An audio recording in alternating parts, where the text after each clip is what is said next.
Agenda live में आपका स्वागत है। सुजाता भूषण के साथ चीफ ब्यूरो दिलीप कुमार की खास रिपोर्ट। आज हम बात करने वाले हैं डीएसपी सियाराम यादव की, जो कि अपनी हर परीक्षा में अव्वल रहे हैं। फतवा में इनकी पहली पोस्टिंग है। कमान संभालते ही अपराधियों और माफियों पर नकेल कस रहे हैं। प्रभार लिया है और उसमें से लगातार सर से देख रहे हैं कई चुनौतियों का सामना करना पड़ रहा है फतवा में। तो जानते हैं सर के बारे में कि यहाँ तक कैसे पहुँचे और क्या मतलब कि कैसे तैयारी की है जो हमारे युवाओं को प्रेरणा स्रोत बनेंगे। सर हम आपके बारे में थोड़ा सा जानना चाहते हैं। जी धन्यवाद। मैं 60-62 बैच का पुलिस उपाधीक्षक हूँ। बिहार पुलिस सेवा मेरी प्रारंभिक से ही चॉइस थी। वो चॉइस मुझे प्राप्त हुआ, मुझे बहुत आनंद आया, खुशी हुई। मैं अपने प्रारंभिक काल से ही पुलिस सेवा को पसंद करता था। जहाँ तक मेरी पढ़ाई लिखाई का प्रश्न है तो जिला स्कूल समस्तीपुर से पास आउट होने के बाद CBSE इंग्लिश मीडियम में प्रवेश किया। उसके बाद मैंने मूड बनाया कि मुझे समाज सेवा करना है, स्टेट की सेवा करनी है। तो देश सेवा का एक अच्छा जरिया होता है प्रशासनिक सेवा या पुलिस सेवा। तो मैं इसी क्रम में इंजीनियरिंग करने के जस्ट बाद प्रशासनिक सेवा की तैयारी शुरू कर दी। इसमें मुझे द्वितीय प्रयास में सफलता मिल गई। ईश्वर का बहुत धन्यवाद करता हूँ। और युवाओं से मुझे कहना है कि जो भी आप मन में रखें उस शिक्षा को पूरा करने के लिए तन मन धन से उसमें जुड़े, उसमें समय दें। तैयारी में क्या आवश्यकता है, क्या चाहिए, क्या रिक्वायरमेंट्स हैं, उसको पूरी तरह से करें, उसको पूरा करें, समय दें। मेहनत का कोई शॉर्टकट नहीं होता, इसलिए मेहनत इज़ बेडरॉक। तो आपको जो हार्डवर्क इज़ बेडरॉक, इसलिए आप हार्डवर्क को करते रहना है।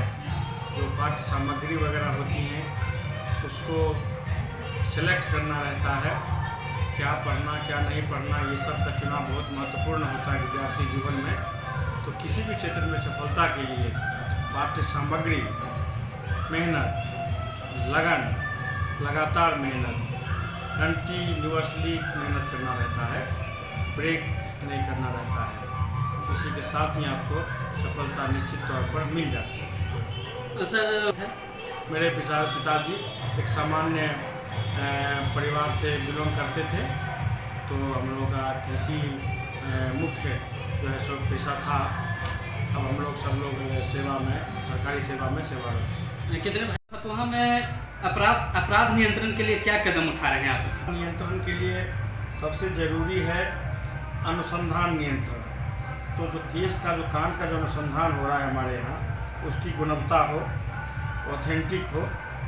उसके बाद प्रभावी गश्ती रहे, चेकिंग रहे, ये सब हम सुनिश्चित करना चाहते हैं। और इसमें जो है चुनौतियों का जो सामना हमको करना पड़ रहा है उसमें है कि बल की कमी कभी कभी महसूस होती है। और यहाँ विधि व्यवस्था की समस्या कभी कभी उत्पन्न हो जाती है। तो इसमें इस चुनौती को निपटने के लिए जो आवश्यकता होती है वो कुछ कंडीशंस हैं जो समाज के पास ही हैं। जैसे हमारा समाज आज भी कानूनी चीज़ों को समझने में बहुत सक्षम नहीं हो पाया है। इसका प्रमुख कारण ये है कि जो अभी शिक्षा का जो स्तर है हमारे यहाँ अभी भी बहुत ज़्यादा नहीं है। मैं देख रहा हूँ कि लोग अभी भी लिटरेसी रेट हमारा नहीं बढ़ा है। अगर ये बढ़ता है, कानूनी समझ बढ़ती है, तो ज़रूर से ज़रूर है कि चुनौतियाँ थोड़ी सी कम हो सकती हैं, परेशानियाँ कुछ कम हो सकती है। इसके अलावा जो बुनियादी चुनौतियाँ जैसे बल की कमी या बल के पास सुविधाओं का अभाव, जैसे रहने, आवासन वगैरह की जो समस्या पुलिस में लगातार रही है, शुरू से ही रही है, वो सब अन्य चुनौतियाँ हैं जो सामान्य पुलिस वालों को झेलना पड़ता है। सर अभी मतलब कि पुलिस पब्लिक के बीच संबंध मजबूत हो, उसके लिए क्या पहल है? पुलिस पब्लिक के बीच मधुर संबंध, मजबूत संबंध होना बहुत आवश्यक है। यह आवश्यक इसलिए भी है क्योंकि पुलिस को भी समाज में रह कर के ही समाज के जो वर्ग हैं उनमें शांति स्थापित करने का दायित्व है। उन्हीं में से जो कुछ लोग भटक जाते हैं, मूल रास्तों से, जो कानूनी रास्ते से भटक जाते हैं, उन लोगों को भी सुधारना, सुधार के रास्ते पर लाना, समझाना, ये सब जो हम लोगों का मुख्य काम है। उसी में कुछ जो तत्व रहते हैं, जो समाज विरोधी तत्व रहते हैं, उनको सिखाना, समझाना और उनको उनकी भाषा में समझाना, ये सब एक महत्वपूर्ण इनके अंग हैं।